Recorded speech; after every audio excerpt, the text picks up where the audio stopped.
আবারও অগ্নিশিখার মতো জ্বলে উঠেছে তেহরান। একদিকে মার্কিন চাপ, অন্যদিকে ইসরায়েলের অবিরাম উস্কানি। কিন্তু ইরানের কণ্ঠ আজ কঠোর, স্পষ্ট ও গর্বে ভরা। আমরা থামব না। এক উত্তল সাক্ষাৎকারে ইরানের পররাষ্ট্রমন্ত্রী আব্বাস আরাকচি যেন আগুনে ঘি ঢেলে দিলেন। তিনি আল জাজিরাকে বলেন, আমরা কোনো চাপের কাছে নতি স্বীকার করব না। ইউরেনিয়াম সমৃদ্ধকরণ থামবে না। যুদ্ধেও যা অর্জিত হয়নি, আলোচনায় তা সম্ভব নয়। এই ঘোষণার সঙ্গে সঙ্গে যেন নতুন করে দাউ দাউ করে উঠল ইরানের প্রতিরোধের ইতিহাস। যে দেশ বহুবার নিষেধাজ্ঞায় শ্বাসরুদ্ধ হয়েছে, যে জাতি বছরের পর বছর হামলার মুখে থেকেও মাথা নিচু করেনি, তারা আবারও মনে করিয়ে দিল ইরানের প্রযুক্তি ধ্বংস করা যায় না, দমিয়ে রাখা যায় না। আরাকচি আরও এক ধাপ এগিয়ে বলেন, কিছু পারমাণবিক উপাদান ধ্বংসস্তূপের নিচে চাপা পড়েছে, কিন্তু প্রযুক্তি অক্ষত। জ্ঞানকে কেউ মাটির নিচে পুঁতে রাখতে পারে না। এই বাক্যে যেন প্রতিধ্বনিত হলো ইরানের সেই আত্মবিশ্বাস যা কোনো যুদ্ধেই ভাঙেনি। জুন মাসের সেই ভয়াবহ 12 দিনের যুদ্ধে ইসরায়েল ও মার্কিন যুক্তরাষ্ট্র একযোগে হামলা চালিয়েছিল ইরানের পারমাণবিক স্থাপনাগুলিতে। তারা ভেবেছিল এই হামলায় ইরানের কর্মসূচি শেষ হয়ে যাবে, কিন্তু বাস্তবটা উল্টো। ইরান জানিয়ে দিল তাদের পারমাণবিক কর্মসূচি আগের চেয়েও শক্তিশালীভাবে ফিরে আসছে। আরাকচি উপহাস করে বলেন, তারা ভেবেছিল আমরা থেমে যাব, কিন্তু আমরা আরও দ্রুত এগোচ্ছি। এই মন্তব্য যেন সরাসরি ইসরায়েল ও ওয়াশিংটনের মুখে চপেটাঘাত। ইরান বলছে তাদের বৈজ্ঞানিক মেধা, প্রযুক্তিগত সক্ষমতা এবং জাতীয় সংকল্প সবই অক্ষত রয়েছে। তাদের বার্তা স্পষ্ট, আমরা শান্তি চাই, কিন্তু যদি কেউ আঘাত করে উত্তর দেব আগুনে। তবে এখানেই শেষ নয়। মার্কিন প্রশাসন যখন নতুন করে আলোচনার প্রস্তাব দেয়, তখন আরাকচি সেই প্রস্তাবে কাঁটা বসান। তিনি বলেন, আমরা আলোচনায় বসতে পারি, কিন্তু কোনো অসম্ভব শর্ত আমরা মেনে নেব না। আমাদের ক্ষেপণাস্ত্র কর্মসূচি নিয়ে আলোচনা নয়, তাহলে সেটা হবে আত্মসমর্পণ। এই মন্তব্যে প্রকাশ পেল ইরানের কৌশলগত দৃঢ়তা। তারা জানে মার্কিন যুক্তরাষ্ট্র চায় ইরানের প্রতিরক্ষা শক্তিকে দুর্বল করতে, কিন্তু তেহরান তার হাতের অস্ত্র কখনো ছাড়বে না। সম্প্রতি যুক্তরাজ্য, ফ্রান্স ও জার্মানি, এই 3 ইউরোপীয় দেশ আবারও পুরনো নিষেধাজ্ঞা ফিরিয়ে এনেছে। কিন্তু তাতে ইরানের অবস্থান বদলায়নি। তেহরান বলছে তাদের পারমাণবিক কর্মসূচি সম্পূর্ণ বেসামরিক, বিদ্যুৎ উৎপাদন ও বৈজ্ঞানিক গবেষণার জন্য। তাদের কোনো পারমাণবিক বোমা তৈরির পরিকল্পনা নেই। তবুও পশ্চিম দুনিয়া যেন এই কথা বিশ্বাস করতে চায় না। আর সেখানেই ইরানের বার্তা, বিশ্বাস না করলে শক্তি দিয়েই বোঝাবো। আজ ইরান কেবল এক দেশ নয়, এক প্রতীক, প্রতিরোধের, আত্মসম্মানের আর এক অপরাজেয় আত্মার প্রতীক। যুদ্ধ, নিষেধাজ্ঞা, হত্যা চেষ্টা কিছুই থামাতে পারেনি এই জাতিকে। তারা আবারও ঘোষণা করেছে, চাপ নয়, প্রতিরোধই আমাদের উত্তর। ইরান আবারও প্রমাণ করল, বোমায় ভবন ভাঙা যায়, কিন্তু জাতির মনোবল নয়।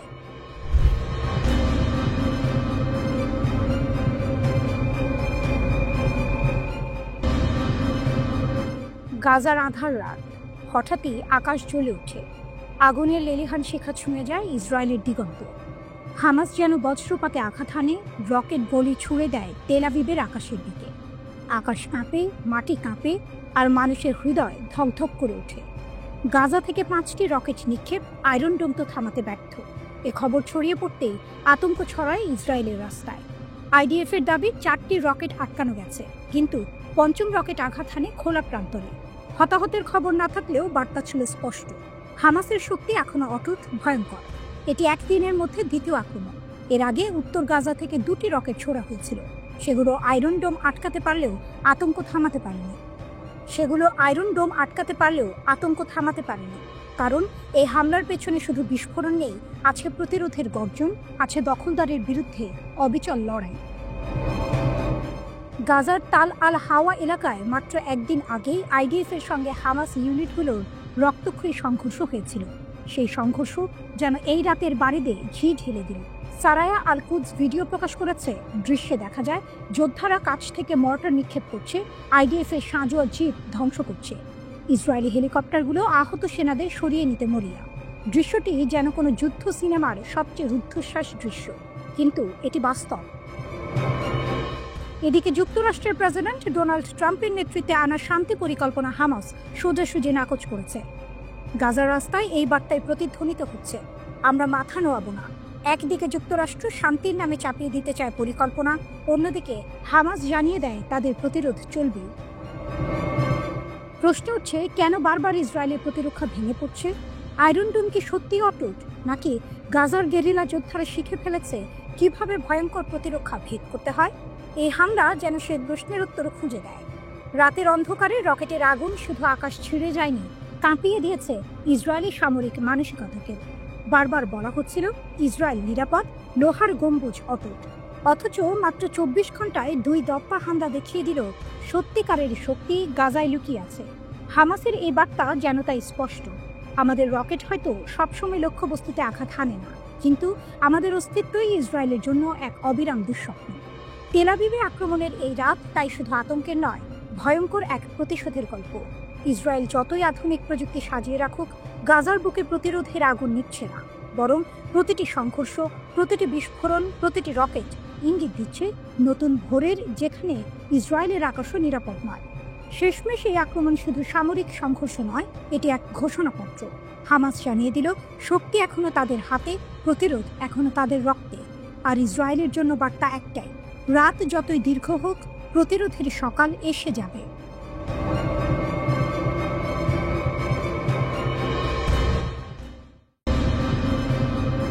মধ্যপ্রাচ্যের আকাশ আবারও অগ্নিগর্ভ। তেল আবিব থেকে ভেসে আসছে যুদ্ধের ঢোল, তেহরানের দিকে তাক করা হয়েছে দৃষ্টি। প্রশ্ন একটাই, ইসরায়েল কি ইরানকে আঘাত করতে চলছে? ইসরায়েলের সেনাবাহিনী বা আইডিএফ এর এক জ্যেষ্ঠ কর্মকর্তা সতর্ক করেছেন, প্রয়োজনে ইসরায়েল ইরানে আবারও হামলা চালাতে পারে। সব বিকল্প আমাদের হাতে খোলা। কথাগুলো শীতল নয়, বরং আগুনের স্ফুলিঙ্গ। তিনি আরও দাবি করেছেন, আইডিএফ ইতিমধ্যে ইরানকে প্রচণ্ড আঘাত দিয়েছে। তেহরান জানে তার ক্ষতির পরিধি কতটা বড়। তাহলে কি যুদ্ধের ড্রাম বাজছে? ইসরায়েলের কথায় উত্তেজনা ছড়ালেও দৃশ্যপটের আসল নাটক ঘটছে তেহরানে। কারণ এই সতর্কতার একদিন আগে ইরান নিজের সেনাবাহিনীকে দাঁড় করিয়েছে যুদ্ধের প্রস্তুতিতে। ইরানের সেনাপ্রধান জেনারেল আব্দুর রহিম মুসাভি গর্ব ভরে ঘোষণা করেছেন, আমাদের নৌবাহিনী সম্ভাব্য যে কোনো সংঘাতের জন্য প্রস্তুত। গাজার রক্তক্ষয়ী 12 দিনের যুদ্ধ শেষ হওয়ার মাত্র কয়েক সপ্তাহ পর তিনি নৌঘাঁটিতে গিয়ে সৈন্যদের সঙ্গে দেখা করেন। তার চোখে ভেসে ওঠে যুদ্ধের প্রস্তুতির আগুন। তিনি বলেন, আজ আমরা যা দেখেছি তা ছিল ভবিষ্যতের সংঘাতের জন্য অসাধারণ মাত্রার প্রস্তুতি। কিন্তু এখানেই শেষ নয়। ইরান দেখিয়ে দিল তাদের লড়াই শুধু সমুদ্র বা আকাশে সীমাবদ্ধ নয়, যুদ্ধ হবে তথ্যের ভেতরে। ইরানের রাষ্ট্রীয় টেলিভিশনে হঠাৎই সম্প্রচারিত হলো এমন কিছু নথি যা দাবি করা হচ্ছে ইসরায়েলের ডিমোনা পারমাণবিক কেন্দ্রের ভেতরের ফাইল। গোয়েন্দা মন্ত্রণালয় প্রকাশ্যে বলল, আমরা ইসরায়েলের গোয়েন্দা নেটওয়ার্কে প্রবেশ করেছি। এ যেন রকেট নয়, সাইবার ঝড়, যা ইসরায়েলের জন্য আরও ভয়ঙ্কর। চিত্রটা তাই স্পষ্ট। একদিকে ইসরায়েল হুঁশিয়ারি দিয়ে বলছে, আমরা প্রস্তুত, ইরান জানে আমাদের ক্ষমতা। অন্যদিকে ইরান তার অস্ত্র ভাণ্ডার, নৌবহর আর গোয়েন্দা শক্তি খুলে দেখিয়ে দিচ্ছে, আমরাও প্রস্তুত। আমরা কেবল শিকার নই, আমরা শিকারীও। এই টানটান উত্তেজনার মাঝে প্রশ্ন উঠছে, কে কাকে প্রথম আঘাত করবে? তেল আবিব যদি রকেট ছোড়ে, তেহরান প্রস্তুত মিসাইল উড়াতে। ইসরায়েল যদি আকাশে ঝাঁপিয়ে পড়ে, ইরান সমুদ্রে দাঁড় করিয়েছে যুদ্ধজাহাজ। আর সাইবার দুনিয়ায়, সেখানে ইরান ইতিমধ্যেই ঢুকে পড়েছে শত্রুর অন্তরে। তাই মধ্যপ্রাচ্যের রাত আজ নিস্তব্ধ নয়। বাতাসে ভেসে বেড়াচ্ছে যুদ্ধের গন্ধ, বারুদে ভেজা এক অনিশ্চয়তা। তেল আবিবের সেনা ঘাঁটিতে যেমন উৎকণ্ঠা, তেহরানের সামরিক ঘাঁটিতেও বাজছে যুদ্ধের প্রস্তুতির ঝাঁক। শেষমেশ ইসরায়েল যতই হুমকি দেখ না কেন, এই প্রেক্ষাপটের আসল শক্তি এখন ইরানের হাতে। কারণ তারা দেখিয়ে দিয়েছে, আকাশে তাদের ফোর্স প্রস্তুত, সমুদ্রে তাদের নৌবাহিনী যুদ্ধ সাজিয়েছে, স্থলে তাদের সেনারা প্রস্তুত দাঁড়িয়ে আছে, আর অদৃশ্য সাইবার দুনিয়ায় তারা ঢুকে গেছে শত্রুর হৃদয়ে। এই যুদ্ধ যদি শুরু হয়, তা শুধু মিসাইল আর রকেটের সংঘর্ষ হবে না, হবে শক্তি বনাম শক্তির মহারণ, যেখানে ইসরায়েলের হুমকি মিলিয়ে যাবে ইরানের গর্জনে।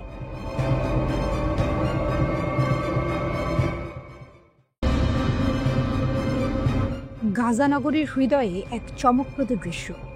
ধুলো ভরা রাস্তায় আল কাসামের এক যোদ্ধা একা হাঁটছে ট্যাঙ্কের দিকে। সামনে ইসরায়েলের লোহার দানব, পিছনে মৃত্যুর সম্ভাবনা, আর তার হাতে আছে কেবল বিস্ফোরক। কয়েক মুহূর্ত পরই ইতিহাস রচিত হয়। আক্রমণের নাটকীয়তা। হামাসের সামরিক শাখা আল কাসাম যে ফুটেজ প্রকাশ করেছে, তাতে দেখা যায় যোদ্ধা ধীরে ধীরে ইসরায়েলি ট্যাঙ্কের কাছে পৌঁছে বিস্ফোরক স্থাপন করে। অবিশ্বাস্যভাবে কোনো সেনা টেরই পায়নি। সেখান থেকে অদৃশ্যের মতো সরে যায় সে। কিছু মুহূর্ত পরেই আকাশ কাঁপিয়ে ওঠে বিস্ফোরণ। হামাসের নিজস্ব তৈরি বার্ক বিস্ফোরক ডিভাইস মুহূর্তে উড়িয়ে দেয় আইডিএফ এর ট্যাঙ্ক। এই হামলার স্থান গাজার তাল আল হাওয়া পাড়া রোজারি সিস্টার স্কুলের কাছে অভিযানটি চালানো হয়েছিল। হামাস জানিয়েছে এটি তাদের মুসার কর্মী নামে পরিচিত বৃহত্তর সামরিক অভিযানের অংশ। এতে টার্গেট করা হয়েছিল ইসরায়েলি সেনা ও বর্মবাহী যানবাহন। একজন যোদ্ধা কেবল ট্যাঙ্ক উড়িয়েই ক্ষান্ত হননি, অন্য যোদ্ধারাও ঝাঁপিয়ে পড়ে। তারা পয়েন্ট ব্ল্যাঙ্ক রেঞ্জে গুলি চালায় ট্যাঙ্কের কাছে লুকিয়ে থাকা ইসরায়েলি সেনাদের দিকে। আরও দুটি বর্মবাহী বাহকের ভেতরে রাখা হয় বিশেষ চার্জ, দুর্গ ধ্বংসকারী ও সৈন্য বিরোধী বিস্ফোরক।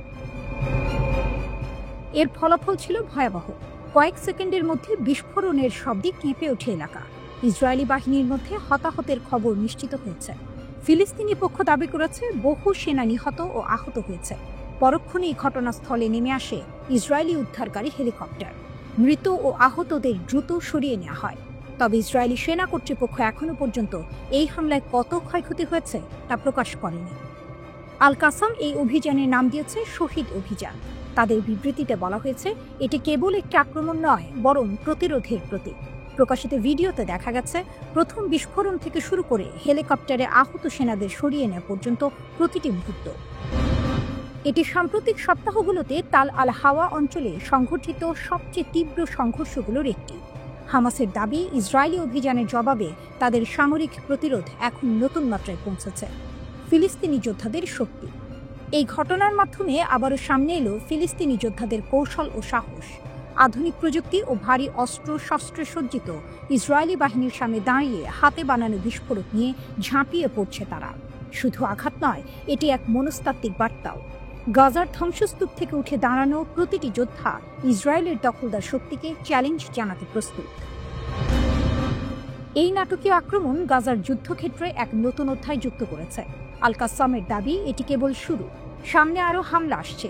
অন্যদিকে ইসরায়েল চুপ, কিন্তু গাজার অন্ধকার রাতের আকাশে জ্বলতে থাকা ট্যাঙ্কের আগুন বলছে এই সংঘর্ষের শেষ এখনো অনেক দূরে।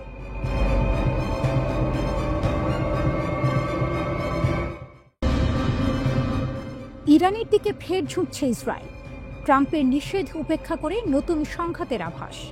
মধ্যপ্রাচ্যের বাতাসে আবারও যুদ্ধের গন্ধ। গাজার আলোচনায় স্থবিরতা আর তেহরানের দিকে ইঙ্গিতপূর্ণ দৃষ্টি। ইসরায়েল কি আবারও আগুন জ্বালাতে চলেছে? এভিগডর লাইবারম্যানের সাম্প্রতিক মন্তব্য যেন সেই সন্দেহকেই উস্কে দিয়েছে। রাশিয়ান সংবাদ মাধ্যম রাশিয়া টুডে জানিয়েছে, লাইবারম্যান ইসরায়েলিদের সতর্ক করেছেন আশ্চর্যজনক এক আক্রমণের সম্ভাবনা নিয়ে। তিনি নাগরিকদের পরামর্শ দিয়েছেন সুরক্ষিত স্থানের কাছাকাছি থাকতে। তার ভাষায়, ইরানিরা অত্যন্ত মনোযোগীভাবে কাজ করছে। তারা নিজেদের প্রতিরক্ষা ও সামরিক সক্ষমতা ক্রমাগত শক্তিশালী করছে। এই বক্তব্য এমন এক সময় এলো যখন মাত্র একদিন আগে ইরান ঘোষণা দিয়েছিল তারা পারমাণবিক অস্ত্র চায় না। ইরানের সর্বোচ্চ নেতা আয়াতুল্লাহ আলী খামেনি স্পষ্ট করেছেন, আমরা গণবিধ্বংসী অস্ত্রের পক্ষে নই। এটি একটি ধর্মীয় বিশ্বাস ও ফতোয়া। আমরা কখনোই পারমাণবিক অস্ত্র অনুসরণ করিনি, করবও না। তবুও বিশ্বজুড়ে সন্দেহের মেঘ ঘনীভূত। জাতিসংঘ গত মাসে ইরানের বিরুদ্ধে নতুন করে নিষেধাজ্ঞা জারি করেছে তার পারমাণবিক কর্মসূচির কারণে। আর ঠিক তার পেছনেই লুকিয়ে আছে জুন মাসের সেই ভয়াবহ 12 দিনের যুদ্ধ, যা বদলে দিয়েছিল ইরান ইসরায়েল সম্পর্কের মানচিত্র। 13 জুন ইসরায়েল আক্রমণ চালায় ইরানের মূল পারমাণবিক স্থাপনাগুলোতে। হামলায় নিহত হন একাধিক শীর্ষ ইরানি জেনারেল। কিন্তু ইরান থেমে থাকেনি। প্রতিশোধের আগুনে তেহরান জবাব দেয় আকাশ জোড়া ড্রোন ও ব্যালিস্টিক ক্ষেপণাস্ত্র বৃষ্টিতে, যা ইসরায়েলের প্রতিরক্ষা ভেদ করে ঢুকে যায়। পশ্চিমা সামরিক বিশ্লেষকেরা একে বলেছিলেন এক নতুন যুগের সূচনা, যেখানে ইরানের ড্রোন প্রযুক্তি ইসরায়েলের আয়রন ডোমকে অকার্যকর করে দেয় কয়েক ঘন্টার মধ্যেই। 22 জুন পরিস্থিতি এতটাই উত্তপ্ত হয় যে যুক্তরাষ্ট্র সরাসরি যুদ্ধে জড়িয়ে পড়ে। অপারেশন মিডনাইট হ্যামান নামের গোপন অভিযানে মার্কিন যুদ্ধবিমান বোমা বর্ষণ করে নাতানজ, ফার্দো ও ইস্পাহানের ইরানি পারমাণবিক স্থাপনাগুলিতে। এরপর জাতিসংঘে বক্তৃতা দিতে গিয়ে ইসরায়েলি প্রধানমন্ত্রী বেনিয়ামিন নেতানিয়াহু ট্রাম্পকে ধন্যবাদ জানিয়ে বলেন, ইরানের সঙ্গে 12 দিনের যুদ্ধ, আমি যেটাকে বলি অপারেশন রাইজিং লায়ন, ইতিহাসে চিরস্মরণীয় হয়ে থাকবে। আমাদের সাহসী পাইলটরা তেহরানের আকাশ দখল করেছিল। মার্কিন B-2 পাইলটদের সঙ্গে মিলে তারা ইরানের পারমাণবিক কেন্দ্র ধ্বংস করে দেয়। কিন্তু এই আত্মবিশ্বাসী ভাষণের অন্তরালে রয়েছে এক ভয়াবহ বাস্তবতা। সেই যুদ্ধের পর থেকেই ইরান আগের চেয়ে আরও শক্তিশালী, আরও প্রস্তুত। তাদের ড্রোন, ক্ষেপণাস্ত্র ও সাইবার প্রতিরক্ষা ব্যবস্থা এখন মধ্যপ্রাচ্যের অন্যতম ভয়ঙ্কর শক্তি। শেষ পর্যন্ত ট্রাম্পের মধ্যস্থতায় যুদ্ধবিরতি হলেও বাস্তবে আগুন এখনও নিভে যায়নি। এখন আবারও ইসরায়েলি রাজনীতিতে যখন অস্থিরতা, গাজার আলোচনায় স্থবিরতা, তখন লাইবারম্যানের আশ্চর্যজনক আক্রমণ মন্তব্য যেন নতুন এক ঘূর্ণিঝড়ের ইঙ্গিত দিচ্ছে। তেহরানের বার্তাটি স্পষ্ট, যে হাত ইরানের দিকে উঠবে তাকে আমরা ইতিহাসে পরিণত করব। ইরান আজ শুধু প্রতিরোধের নাম নয়, বরং মধ্যপ্রাচ্যের মাটিতে এক নতুন শক্তির প্রতীক, আর সেটি হয়তো ইসরায়েলকে আবারও দ্বিধায় ফেলেছে।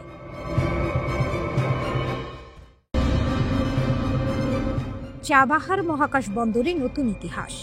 প্রথম কঠিন জ্বালানি উৎক্ষেপণের দ্বারপ্রান্তে ইরান।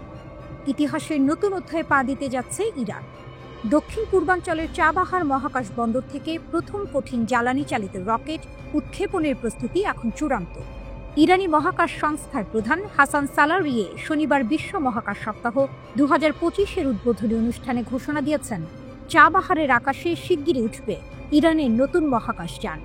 এই ঘোষণা শুধু একটি মহাকাশ প্রকল্পের খবর নয়, এটি ইরানের প্রযুক্তিগত আত্মনির্ভরতার প্রতীক। বহু নিষেধাজ্ঞা, রাজনৈতিক অবরোধ ও আন্তর্জাতিক চাপের মধ্যেও ইরান প্রমাণ করছে তারা থামবে না। সালারিয়া জানিয়েছেন, চাবাহার মহাকাশ বন্দরের প্রথম পর্যায় সম্পন্ন হয়েছে। এই পর্যায়ে মূলত কঠিন জ্বালানি রকেট উৎক্ষেপণের জন্য তৈরি করা হয়েছে, আর দ্বিতীয় পর্যায়টি, যেখানে ভারী প্যালোড বহন এবং একাধিক উৎক্ষেপণ সম্ভব হবে, তা এখন নকশা পর্যায়ে রয়েছে। চাবাহারের অবস্থানও কৌশলগতভাবে অত্যন্ত গুরুত্বপূর্ণ। সালারিয়ে বলেন, এই ঘাঁটি 40 থেকে 100 ডিগ্রি প্রবণতার কক্ষপথে প্রবেশের সুযোগ দেয়, যা স্যাটেলাইটের জন্য অপরিহার্য। অর্থাৎ এটি শুধু ইরানের নয়, বৈশ্বিক মহাকাশ মানচিত্রে এক নতুন কেন্দ্র হয়ে উঠছে। উৎক্ষেপণ সারিতে জাফর, পায়া, নাহিদ ও সোলেমানি প্রকল্প। ইরান আগামী মাসগুলোতে একাধিক স্যাটেলাইট উৎক্ষেপণের প্রস্তুতি নিচ্ছে। জাফর 2 ও পায়া রিমোট সেন্সিং স্যাটেলাইট বিদেশি উৎক্ষেপণ যানে মহাকাশে পাঠানো হবে। অন্যদিকে নাহিদ 2 উৎক্ষেপণ করা হবে ইরানের নিজস্ব সিমোর্গ রকেটে। সবচেয়ে আকর্ষণীয় পরিকল্পনা হলো শহীদ সোলাইমানি স্যাটেলাইট প্রকল্প, যেখানে 20টির মতো ন্যানো স্যাটেলাইট নিয়ে তৈরি হবে এক বিশাল মহাকাশ যোগাযোগ নেটওয়ার্ক। এরই মধ্যে 2টি পরীক্ষামূলক মডেল 3U ও 6U কিউবসেট তৈরি হয়েছে। সালারিয়া আরও জানান, ইরান এখন চীনের চাংই-8 চন্দ্র অভিযানে যোগ দিয়েছে। প্রকল্পটির নকশা পর্যায় সম্পন্ন, আর এখন শুরু হচ্ছে ইঞ্জিনিয়ারিং মডেলের উন্নয়ন। ভবিষ্যতে আন্তর্জাতিক মহাকাশ স্টেশন প্রকল্পেও ইরান অংশ নিতে চায়। এই অংশীদারিত্বের মধ্য দিয়ে ইরান শুধু আঞ্চলিক শক্তি নয়, মহাকাশেও নতুন সহযোগিতার দ্বার খুলছে। একদা যাকে নিষিদ্ধ দেশ বলা হতো, সে আজ বৈশ্বিক মহাকাশ ক্লাবের অংশ। রিমোট সেন্সিং উপগ্রহ পার্স 3, রাডার স্যাটেলাইট রেড 2 এবং উচ্চ ব্যান্ডউইথ যোগাযোগ স্যাটেলাইট নাহিদ 3 ও পার্স 2 সবই এখন চূড়ান্ত পরীক্ষার অপেক্ষায়। এমনকি বেসরকারি খাতের তৈরি কাউসার 2 স্যাটেলাইটও উৎক্ষেপণের জন্য প্রস্তুত। ইরান আজ বিশ্বের শীর্ষ 10 দেশের মধ্যে জায়গা করে নিয়েছে, যারা নিজেদের উপগ্রহ তৈরি ও উৎক্ষেপণ করতে সক্ষম। বিশ্ববিদ্যালয়, গবেষণা প্রতিষ্ঠান ও বেসরকারি কোম্পানিগুলোকে যুক্ত করে ইরান গড়ে তুলছে এক সম্পূর্ণ মহাকাশ বাস্তুতন্ত্র। চাবাহারের আকাশে যখন প্রথম কঠিন জ্বালানির রকেট উঠবে, তা শুধু এক উৎক্ষেপণ নয়, তা হবে এক জাতির আত্মবিশ্বাসের প্রতিধ্বনি। যেখানে নিষেধাজ্ঞা ব্যর্থ, সেখানে ইরানের দৃঢ়তা জয়ী। এই আকাশে আজ একটাই বার্তা লেখা থাকবে, ইরান থামে না, ইরান উড়ে যায়।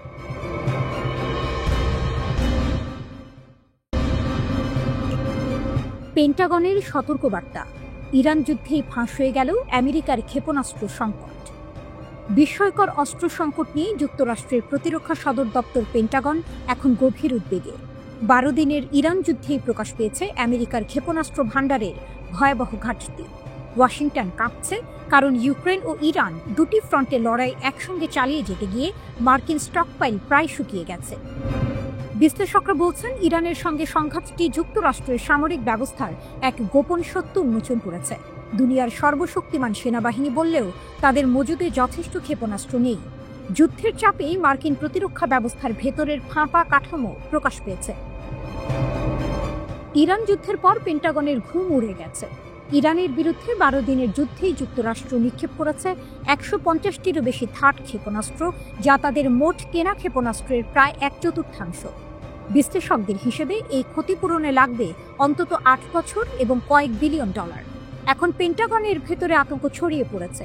যদি পরের যুদ্ধ চীনের সঙ্গে হয় তাহলে কিভাবে টিকবে যুক্তরাষ্ট্র? পরিস্থিতি এতটাই সংকটজনক যে পেন্টাগন তার ক্ষেপণাস্ত্র সরবরাহকারীদের নির্দেশ দিয়েছে উৎপাদন হার দ্বিগুণ, এমনকি 4 গুণ করো। লকহিড মার্টিন আর রেথিয়ন ইতিমধ্যে কারখানা সম্প্রসারণ করেছে, নতুন কর্মী নিয়েছে, কিন্তু তারাও বলছে চুক্তি চাই, শুধু মুখের কথা নয়। ইউক্রেনের যুদ্ধ চলছে রাশিয়ার বিরুদ্ধে, আর মধ্যপ্রাচ্যে প্রতিদ্বন্দ্বী ইরান। দুটি ফ্রন্টে লড়াই একসঙ্গে টেনে নেওয়ার চেষ্টা করছে আমেরিকা, কিন্তু বাস্তবতা বলছে প্যাট্রিয়ট, থার্ড, LRASM সব মজুদি শুকিয়ে গেছে। এখন এক যুদ্ধ চললে আরেক যুদ্ধের জন্য হাতে কিছুই থাকবে না। এই অবস্থায় ট্রাম্প প্রশাসন ঘোষণা দিয়েছে অতিরিক্ত $25 বিলিয়ন অস্ত্র বরাদ্দ, কিন্তু প্রতিরক্ষা বিশেষজ্ঞদের মতে এই অর্থও যথেষ্ট নয়, কারণ সংকটটা শুধু অর্থের নয়, এটি মার্কিন যুদ্ধনীতির ভিতরের দুর্বলতার প্রতিচ্ছবি।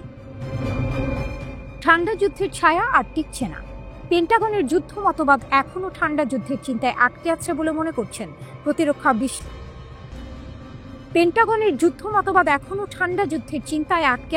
মনে করছেন প্রতিরক্ষা বিশ্লেষকরা।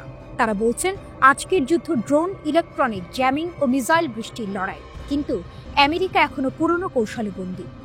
ইরান যুদ্ধ সেই পুরনো মানসিকতার পর্দা ছিঁড়ে দিয়েছে। আধুনিক যুদ্ধক্ষেত্রে ইরানের প্রতিরক্ষা ব্যবস্থা, ড্রোন ও ক্ষেপণাস্ত্র প্রযুক্তি মার্কিন আকাশ প্রতিরক্ষাকে চ্যালেঞ্জ করেছে। ফলে বিশ্বের নজর ঘুরে গেছে যে দেশকে একসময় অক্ষর শত্রু বলা হতো, সেই ইরানই এখন যুক্তরাষ্ট্রকে নিজের সীমাবদ্ধতা বোঝাতে বাধ্য করছে। ইউক্রেনের যুদ্ধ আমেরিকার গুদাম খালি করেছিল, আর ইরানের যুদ্ধ সেটি উন্মোচন করল। এখন পেন্টাগন সাপ্তাহিকভাবে মিসাইল এক্সিলারেশন কাউন্সিলের সভা করছে যেন দ্রুত উৎপাদন বাড়ানো যায়, কিন্তু বিশ্লেষকরা বলছেন এটা সময়ের সঙ্গে দৌড়। ইরান দেখিয়েছে যুদ্ধ শুধু অর্থে নয়, সাহসে জয় হয়। যেখানে আমেরিকার ক্ষেপণাস্ত্র ফুরিয়ে যায়, সেখানে তেহরানের আকাশে এখনো নতুন ক্ষেপণাস্ত্র জন্ম নেয়। এক পাশে শঙ্কিত পেন্টাগন, অন্য পাশে আত্মবিশ্বাসে জ্বলছে ইরান। যুদ্ধের বাস্তবতা তাই বলছে দুনিয়া বদলাচ্ছে, হয়তো ইতিহাসে লিখছে নতুন অধ্যায়, যেখানে ইরান দাঁড়িয়ে যাচ্ছে যুক্তরাষ্ট্রের ভয়ের প্রতীকে।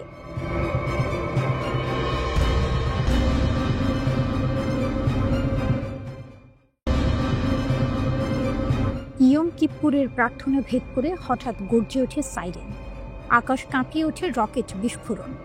ইহুদিদের বছরের সবচেয়ে পবিত্র এই দিনে ইসরায়েলের দক্ষিণাঞ্চলীয় শহর আশদোদের রকেট হামলার দায় স্বীকার করেছে ফিলিস্তিনি প্রতিরোধ আন্দোলন হামাসের বার্তা, প্রতিশোধের আগুন।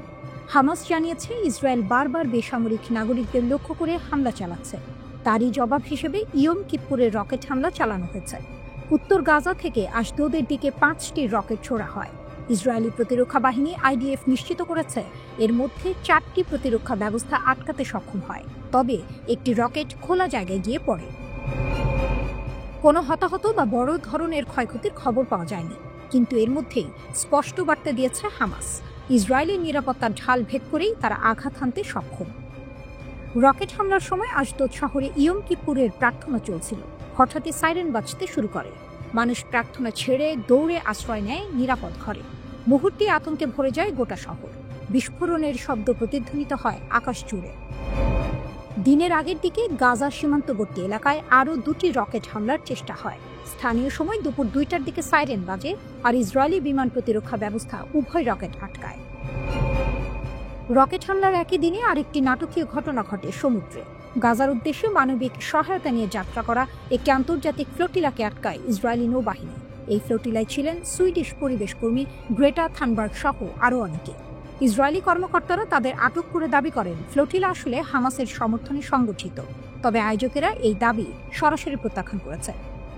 ফ্লোটিলার এক সদস্য সুইডিশ নাগরিক গুনবে একটি ভিডিও বার্তায় বলেছেন, আমাকে ইসরায়েলি বাহিনী অপহরণ করেছে। আমাদের মিশন ছিল সম্পূর্ণ অহিংস ও আন্তর্জাতিক আইন অনুযায়ী। দয়া করে আমার সরকারকে বলুন যেন আমাদের অবিলম্বে মুক্তি দাবি করে। অন্যদিকে ইসরায়েলি নৌবাহিনী ঘোষণা দিয়েছে, আপনারা অবরুদ্ধ এলাকায় প্রবেশ করছেন। গাজায় সহায়তা পৌঁছাতে চাইলে নির্ধারিত চ্যানেলের মাধ্যমে আশদোদ বন্দরে নিয়ে আসুন। সেখানেই নিরাপত্তা পরীক্ষা শেষে তা গাজায় পাঠানো হবে। প্রতিরোধের বার্তা। গাজায় প্রতিরোধ যোদ্ধাদের এই হামলা হয়তো প্রাণহানি ঘটায়নি, কিন্তু এটি মনস্তাত্ত্বিকভাবে ইসরায়েলকে নাড়িয়ে দিয়েছে। সবচেয়ে পবিত্র দিনে রকেট আঘাত দেখিয়েছে প্রতিরোধকারীরা কেবল অস্ত্রেই নয়, কৌশলেও সমান শক্তিশালী। ইয়ম কিপ্পুরের এই রাত হয়তো ইতিহাসে থেকে যাবে প্রতিরোধ ও প্রতিক্রিয়ার প্রতীক হয়ে। এদিকে মার্কিন প্রেসিডেন্ট ডোনাল্ড ট্রাম্প দাবি করেন অক্টোবর ৭ এর হামলার প্রতিশোধ হিসেবে ইতিমধ্যে ২৫,০০০-এর বেশি হামাস যোদ্ধা নিহত হয়েছে, বাকিরা সামরিকভাবে ঘেরাও হয়ে আছে এবং আমার নির্দেশের অপেক্ষায় আছে। নিজের সামাজিক যোগাযোগ মাধ্যম ট্রুথ সোশ্যালে এক পোস্টে তিনি আরও লেখেন, আমরা জানি তোমরা কারা এবং কোথায় আছো, তোমাদের শিকার করে হত্যা করা হবে। একই সঙ্গে সাধারণ ফিলিস্তিনিদের উদ্দেশ্যে তিনি বলেন, আমি নিরপরাধ ফিলিস্তিনিদের অনুরোধ করছি এই বিপজ্জনক অঞ্চল ছেড়ে গাজার নিরাপদ অংশে চলে যেতে। একই সঙ্গে সাধারণ ফিলিস্তিনিদের উদ্দেশ্যে তিনি বলেন, আমি নিরপরাধ ফিলিস্তিনিদের অনুরোধ করছি এই বিপজ্জনক অঞ্চল ছেড়ে গাজার নিরাপদ অংশে চলে যেতে।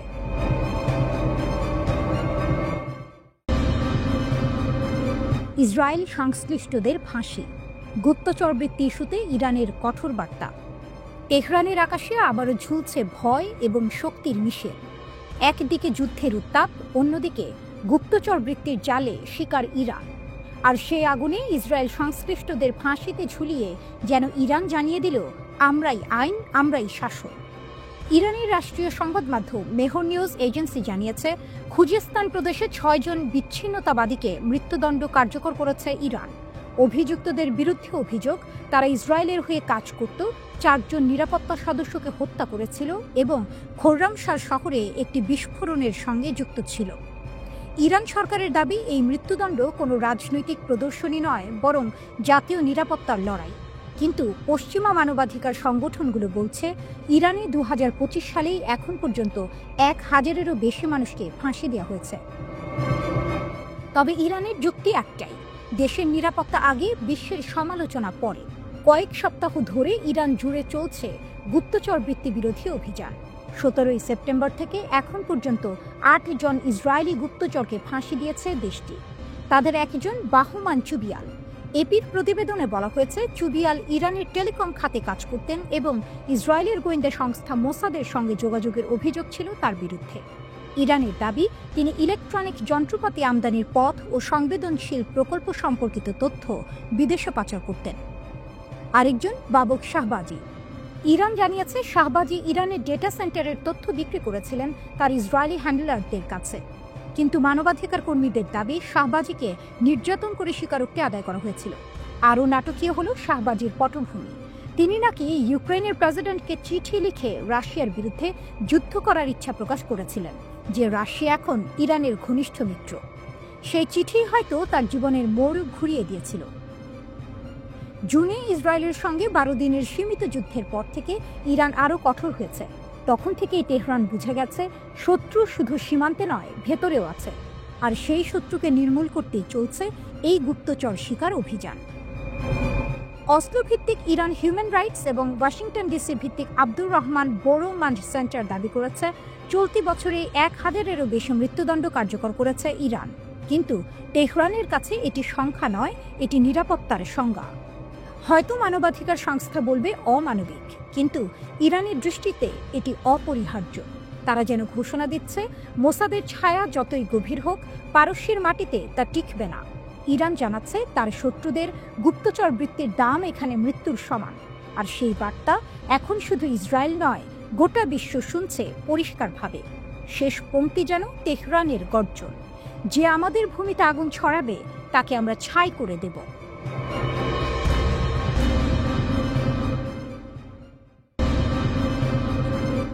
ইরানের পারমাণবিক অঞ্চলে ভূমিকম্প। ইরানের মধ্যাঞ্চলীয় ইস্পাহান প্রদেশে রাতের বেলা রিখটার স্কেলে ৫.৩ মাত্রার ভূমিকম্প আঘাত হানে। কম্পন অনুভূত হয়েছে তেহরান, কোমে এবং আশেপাশের বেশ কিছু অঞ্চলে। ভূমিকম্পের কেন্দ্রে অবস্থিত ফোর্দো ইউরেনিয়াম সমৃদ্ধকরণ কেন্দ্র, যা ইরানের প্রধান পারমাণবিক স্থাপনা হিসেবে পরিচিত। এর আশেপাশে আগে ইসলামিক রিভলিউশনারি গার্ড কর্পস এর সামরিক স্থাপনাও ছিল। এই ভূমিকম্পের পর দেশ জুড়ে মানুষ আতঙ্কিত হয়ে রাস্তায় নেমে আসে। ফোর্দো কেন্দ্রের অবস্থান এই ভূমিকম্পকে কেবল ভূমিকম্পের হিসেবেই দেখা হয় না। এটি যেন প্রশ্ন তোলে, ইরান কি পারমাণবিক পরীক্ষা করছে? যদিও ভূমিকম্পের মাত্রা তুলনামূলকভাবে কম এবং এটি প্রাকৃতিক কম্পন হিসেবে জানানো হয়েছে, আন্তর্জাতিক পর্যবেক্ষকরা সতর্ক দৃষ্টিতে দেখছেন। কোনো প্রমাণ নেই যে ইরান পারমাণবিক পরীক্ষা করেছে। আফটারশকের আশঙ্কায় সতর্কতা। ভূমিকম্পটি মাটির ১০ কিলোমিটার গভীরে ঘটে।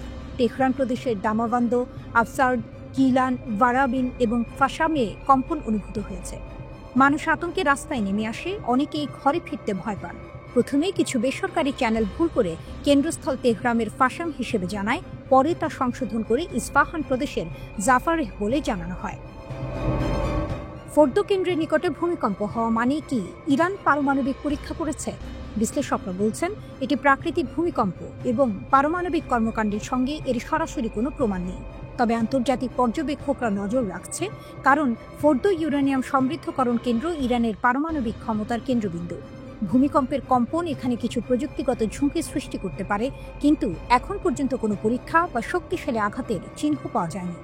এর আগে গত জুনে ইসরায়েলের সঙ্গে পাল্টা হামলার মধ্যেই ইরানের উত্তরাঞ্চলে একটি মাঝারি মাত্রার ভূমিকম্প আঘাত হানে।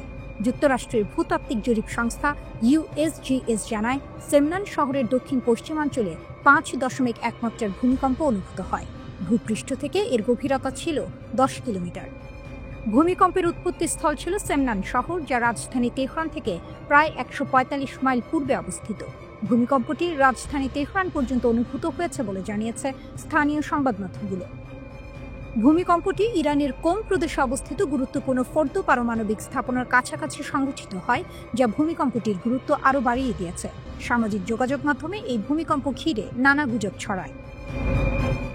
এক ইরানি ব্লগার তার টেলিগ্রাম চ্যানেলে সে সময় দাবি করেন, Islamic revolutionary guard corps IRGC হয়তো কোনো পরীক্ষা চালাচ্ছিল, যার ফলে ভূকম্পন হয়েছে। তবে এই দাবি এখনো পর্যন্ত নির্ভরযোগ্য কোনো সূত্রে নিশ্চিত হয়নি। তবে ইরানের প্রধান গণমাধ্যমগুলো ভূমিকম্পের খবর দিলেও পরীক্ষা নিয়ে কিছু জানায়নি। বিভিন্ন সংবাদ মাধ্যম কেউ 5.2 মাত্রা, কেউ বা 5.5 মাত্রার ভূমিকম্প হয়েছে বলে উল্লেখ করে। সে সময়ে প্রশ্ন উঠেছিল, সত্যিই কি ইরান ভূকম্পনের কারণ গোপন পারমাণবিক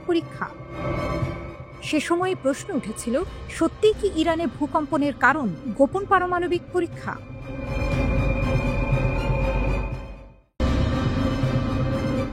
মুসলিম বিশ্বে হামাসের প্রশংসার ঝড়, সৌদির নেতৃত্বে নতুন ঐক্যের বার্তা।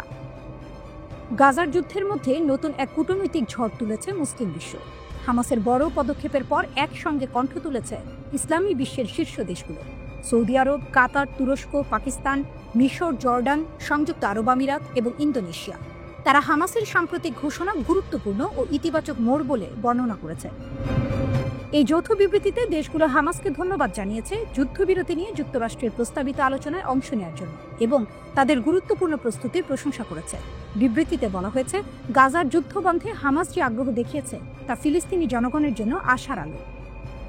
বিবৃতিটি এসেছে এমন এক সময়ে যখন যুক্তরাষ্ট্রের প্রেসিডেন্ট ডোনাল্ড ট্রাম্প গাজা যুদ্ধ বন্ধে একটি 21 দফা প্রস্তাব তুলে ধরেছেন। সেই প্রস্তাবের একটি বড় অংশে রয়েছে বন্দীদের মুক্তি, হামাসের কাছ থেকে প্রশাসনিক ক্ষমতা, একটি অন্তর্বর্তী প্রযুক্তিবিদ সরকারকে হস্তান্তর এবং ধীরে ধীরে ইসরায়েলি বাহিনীর প্রত্যাহার।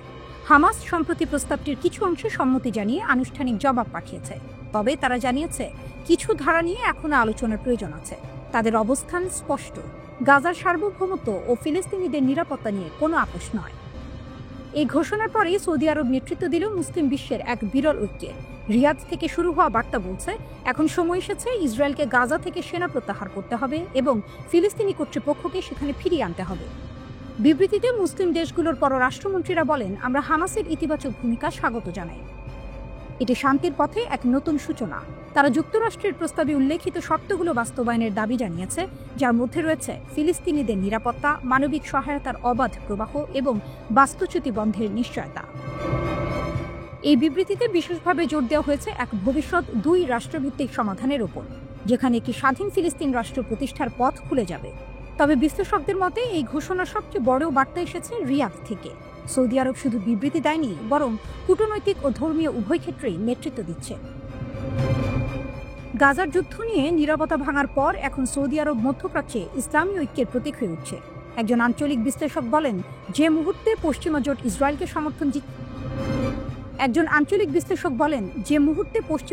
ইসরায়েলকে সমর্থন দিচ্ছে, ঠিক সেই মুহূর্তে সৌদি নেতৃত্বে মুসলিম বিশ্ব এক হয়ে হামাসকে সমর্থন জানাচ্ছে। এটি কেবল রাজনৈতিক ঘটনা নয়, এটি শক্তির প্রদর্শন।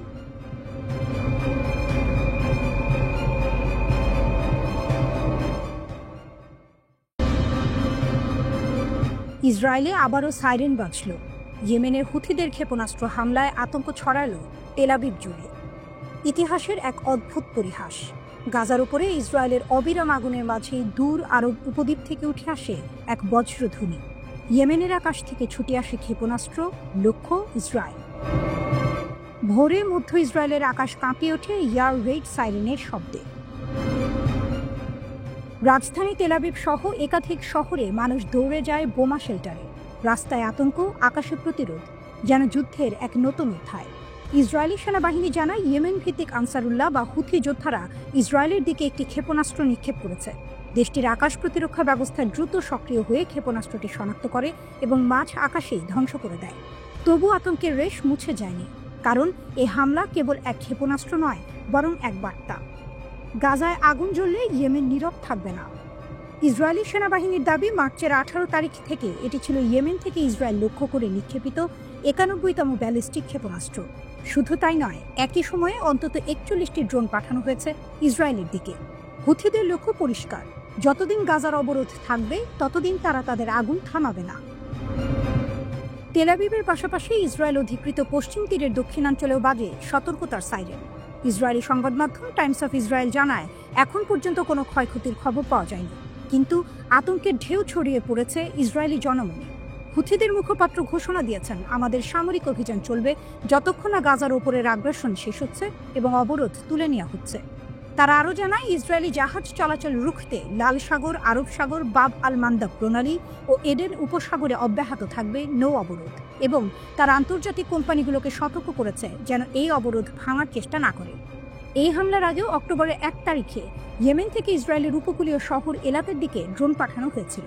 সেটিও ইসরায়েলি বিমান বাহিনীর মাঝ আকাশেই ভূপাতিত করে। 2023 সাল থেকে হুথিরা নিয়মিতভাবে ইসরায়েল সম্পৃক্ত জাহাজে হামলা চালাচ্ছে। তাদের দাবি, এটি গাজার ফিলিস্তিনিদের প্রতি সংহতি জানানোর এক যুদ্ধ। তাদের ভাষায়, এই যুদ্ধ এখন শুধু সীমান্তে নয়, বরং বিশ্বাসে, প্রতিশোধে এবং ন্যায়ের দাবিতে লড়া হচ্ছে। তেহরান সমর্থিত এই সংগঠনটি যে শক্তি ও প্রযুক্তিতে ক্রমে অপ্রতিরোধ হয়ে উঠছে তা ইসরায়েল ভালোভাবেই বুঝতে পারছে। কারণ মধ্যপ্রাচ্যের মানচিত্রে ইয়েমেন অনেক দূরে হলেও তাদের ক্ষেপণাস্ত্রের নাগাল এখন তেল আবিব পর্যন্ত পৌঁছে গেছে। হুথিদের এই বার্তা তাই স্পষ্ট, গাজায় আগুন জ্বললে ইয়েমেনের ক্ষেপণাস্ত্র থামবে না। ইসরায়েল যখন হামাস ও গাজার উপর অব্যাহত হামলায় ব্যস্ত, তখন ইয়েমেনের এই দূরপাল্লার প্রতিবাদ যেন এক নতুন কূটনৈতিক ও সামরিক বাস্তবতার জন্ম দিচ্ছে। প্রতিরোধের এই গল্প এখন গাজার গলি ছাড়িয়ে পৌঁছে গেছে তেল আবিবের আকাশে।